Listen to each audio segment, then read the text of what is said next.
ધનસુરામાં અંધશ્રદ્ધાનો પર્દાફાશ. અંધશ્રદ્ધાના નામે 3.47 લાખના દાગીના લઈ ફરાર. કિન્નર વેશમાં ઘરના દુઃખ નિવારણ માટે લાખોની છેતરપિંડી. અંધશ્રદ્ધા નામે ખોટો વિશ્વાસ આપી ઠગતા 2 આરોપી ધનસુરા પોલીસે ઝડપી પાડ્યા. પરિવારના સભ્યને દુઃખ દૂર કરવાના નામે 3.47 લાખ ઠગી લીધા. ધનસુરા પોલીસે બાતમી આધારે આરોપીને પકડી લીધા. ધનસુરાના હીરાખાડી વિસ્તારમાં બન્યો હતો બનાવ. ટીવી18 ન્યૂઝ નેટવર્ક સાથે રિપોર્ટર પિયુષ કુમાર અરવલ્લી.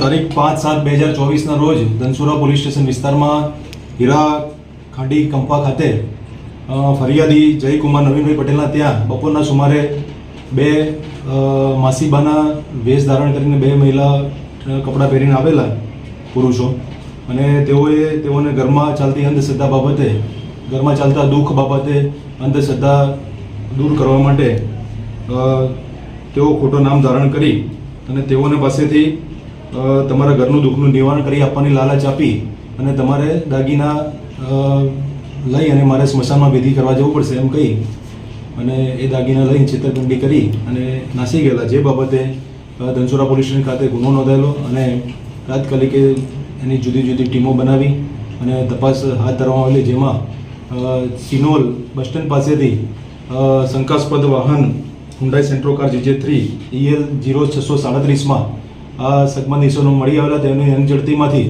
આ ગુનાના કામે ગયેલ મુદ્દામાલ સોનાનો હાર તથા સોનાની ચેન પેન્ડલ સાથેની મળી આવેલી, અને જેઓની પૂછપરછમાં તેઓ બાબુભાઈ માનસિંહ પરમાર રહેવાસી રાજકોટ તથા અજમલભાઈ લક્ષ્મણભાઈ વાદી હાલ રહેવાસી પુસરી મૂળ રહેવાસી ખડોદા નાઓ મળી આવેલા, જેઓએ પરબતભાઈ નાથાભાઈ રાઠોડ તથા નારણગઢ શ્યામજીભાઈ અખોલિયા નાઓની સાથે મળી અને આ પૂર્વે આયોજિત કાવતરું રચી અને તેઓની અગાઉથી એમના ઘરની થોડી માહિતી મેળવી, એમને વિશ્વાસમાં લઈ અને એમના ઘરના દુઃખ દર્દ દૂર કરવાની લાલચ આપી અને તેઓને પાસેથી દાગીના છેતરપિંડીથી લઈ ગયેલો હોય, જેઓને ધનસુરા પોલીસ સ્ટેશનમાંથી police staff, PSI, CPI Shri તથા પોલીસ સ્ટાફના માણસોએ ખૂબ જ પ્રશંસનીય કામગીરી કરી અને ગણતરીના કલાકોમાં આરોપી મુદ્દામાલ સાથે પકડી પાડે છે.